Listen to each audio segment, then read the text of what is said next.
Hello, good morning everyone. आज के इस वीडियो में हम बात करेंगे एक्यूट अस्थमा मैनेजमेंट की।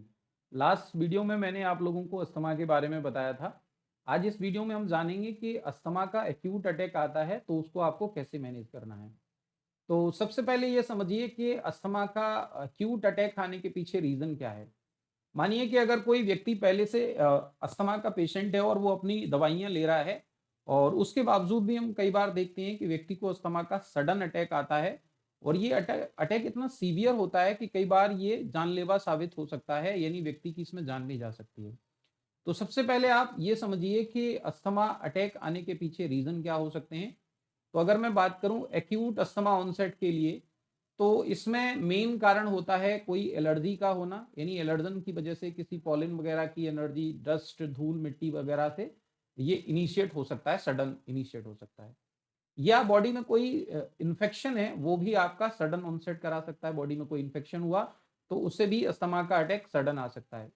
तीसरा रीजन है इमोशनल स्ट्रेस, जो अक्सर देखने को मिलता है कि अचानक से कोई इमोशनल तनाव जब क्रिएट होता है तो वो भी अस्थमा के अटैक के लिए रिस्पॉन्सिबल हो सकता है। तो ये तो मैंने आपको ऑनसेट के कारण बताए। अब मैं आपको इसके मैनेजमेंट की तरफ लेके चलता हूँ। तो अस्थमा का एक्चुअली मैनेजमेंट हम जो करते हैं उसमें दो तरीके से मैनेजमेंट करते हैं। एक तो आपका है रिलीविंग ग्रुप ऑफ ड्रग और दूसरा है कंट्रोलर ग्रुप ऑफ ड्रग।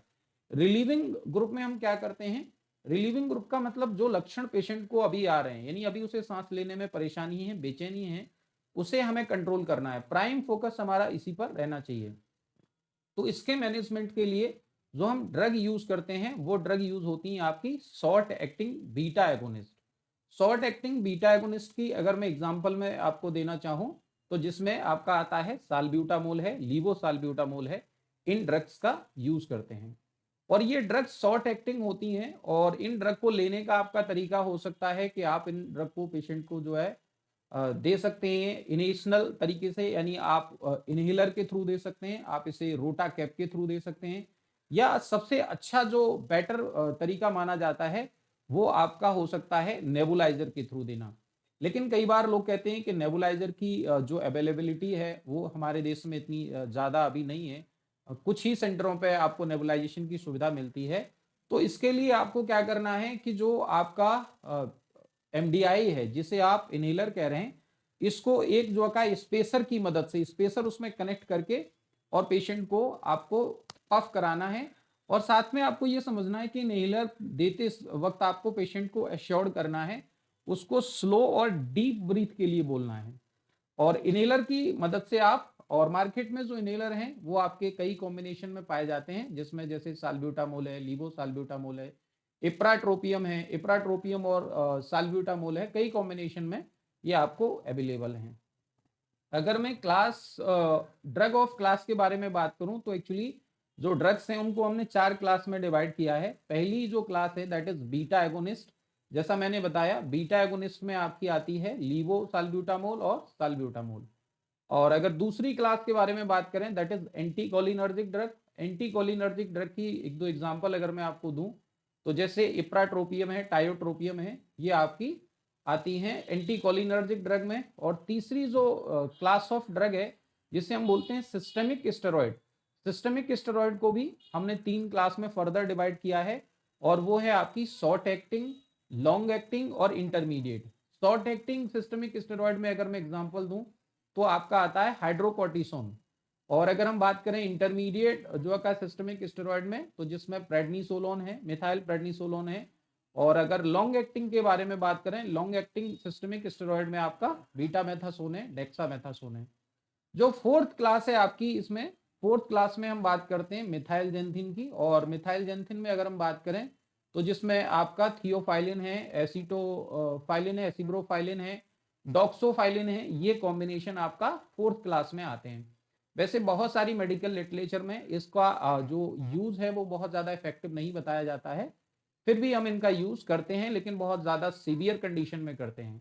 अगर मैं आपको मैनेजमेंट के बारे में जैसे मैंने बताया, तो मैनेजमेंट में आपको हमेशा शॉर्ट एक्टिंग ड्रग का यूज करना है, क्योंकि अस्थमा के अटैक के दौरान ये पीरियड है, ये हाईली क्रिटिकल पीरियड है। इस दौरान आपको पेशेंट को इमीडिएटली रिलीफ देना है, और रिलीफ देने के लिए ऐसी ड्रग यूज करनी है जो इमीडिएटली शरीर पर कार्य करती हो, इसका प्रभाव बहुत जल्द होता हो। तो जैसा मैंने बताया कि शॉर्ट एक्टिंग ड्रग इनका शरीर पर 4 से 5 मिनट में ये आपको रिजल्ट देती हैं, तो इसीलिए आप इन ड्रग का यूज़ करें। डायरेक्ट जो है का आजकल मैं देख रहा हूँ कि लोग डायरेक्ट आपका बेटनीसोल है, आपका डेरिफाइलिन है, इनका यूज़ करना शुरू कर देते हैं और उनको रिजल्ट नहीं मिलता है।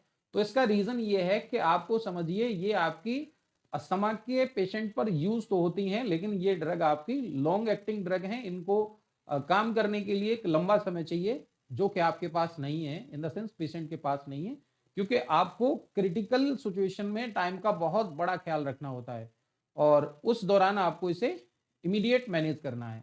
साथ में एक सवाल लोगों का रहता है, उस सवाल का भी मैं जवाब इस वीडियो के माध्यम से देना चाहूँगा कि लोग कई बार कहते हैं कि हमें पता कैसे चलेगा कि ये व्यक्ति अस्थमा का अटैक आया हुआ है या अस्थमा से जो है बेहोश पड़ा हुआ है या ऐसी कोई कंडीशन है। कई बार हम देखते हैं कि बाहर कोई अकेला व्यक्ति जा रहा है और उसमें ऐसी कंडीशन देखने को मिल सकती है, तो कैसे पहचानेंगे? तो सबसे पहले मैं आपको बताऊं कि जो अस्थमा अटैक की कंडीशन में व्यक्ति होगा वो प्रॉपर आपसे बात नहीं कर पाएगा, प्रॉपर बोल नहीं पाएगा। दूसरा उसको जो है उसकी जो बॉडी की एक्सट्रीमिटीज हैं, उंगली हैं, हाथ पैर हैं, उसके लिप्स हैं, ये आपको ब्लूइश कलर के दिखाई देंगे, यानी नीले पड़े होंगे। साथ में वो बेहोश भी हो सकता है और इसके पीछे रीजन क्या है कि जब वो व्यक्ति प्रॉपर सांस नहीं ले पाएगा, यानी उसकी बॉडी का सैचुरेशन नहीं होगा, तो ब्लड में ऑक्सीजन की कमी होगी और ब्लड में ऑक्सीजन की कमी से ही ये ब्लूइश अपीयरेंस दिखता है, यानी शरीर उसका नीला पड़ा हुआ आपको अपीयर हो सकता है। ये तो कॉमन सिम्टम्स हैं जो आप देख सकते हैं। और अगर आप किसी ऐसी जगह पे हैं जहां पे कोई मेडिकल डिवाइस अवेलेबल है, जैसे आजकल ऑक्सीमीटर जगह जगह अवेलेबल है, तो अगर किसी व्यक्ति का जो ऑक्सीजन SpO2 है, जो ऑक्सीजन का सैचुरेशन है, वो लेस देन 85 या 80 के आसपास है, तो ये भी एक अस्थमेटिक अटैक की वजह से हो सकता है, यानी अस्थमा इसमें एक मेन रीजन हो सकता है। वैसे सैचुरेशन कम होने के और भी रीजन है, लेकिन ये मैंने मोटा मोटी आपको समझाने की कोशिश की है कि इसके आधार पर आप पहचान सकते हैं। प्रॉपर बात नहीं कर पाएगा, प्रॉपर सांस नहीं ले पा रहा होगा, डीप ब्रीथ में होगा, अगर होगा भी तो एक्सट्रीमिटीज उसके शरीर के जो बाहरी जो हिस्से हैं वो नीले पड़े हुए होंगे। इस तरीके से आप उसे देख सकते हैं और उसे मैनेज कर सकते हैं। लेकिन साथ में जैसा मैं हमेशा कहता हूं कि जो भी ड्रग्स इसमें जो बताई गई हैं, इनके अपने साइड इफेक्ट भी हैं। जैसे अगर मैं एक दो एग्जांपल दूं, साल्ब्यूटामोल का जो एग्जांपल अगर मैं लेके चलूं, तो साल्ब्यूटामोल के केस में कई बार क्या होता है कि व्यक्ति को ट्रेमरिंग होने लगती है, यानी हाथ पैर हिलने लगते हैं, साथ में उसको पाल्पिटेशन होने लगता है, यानी ऐसा लगता है कि हृदय की धड़कन बढ़ी हुई है, कॉन्स्टिपेशन रहता है। ये सारे जो उसके साइड इफेक्ट हैं ड्रग्स के। और पेशेंट को जब भी आप दवा दें तो उसको एश्योर्ड कर दें, इस चीज के बारे में थोड़ा बता दें, क्योंकि कई बार आप दवाइयां जो देते हैं उन दवाइयों के साइड इफेक्ट की वजह से, मान लो बेचैनी की वजह से आपने साल्ब्यूटामोल दिया और व्यक्ति को रेस्टलेसनेस हो रही है, बेचैनी हो रही है, मसल्स में क्रैम्पिंग भी होती है, ये सारे लक्षण अगर आ रहे हैं तो पेशेंट पैनिक हो जाता है। लेकिन अगर आप उसे समझा देंगे कि ऐसा हो सकता है आपके साथ, तो फिर वो ज्यादा परेशान नहीं होगा, ज्यादा ओवर थिंकिंग में नहीं जाएगा।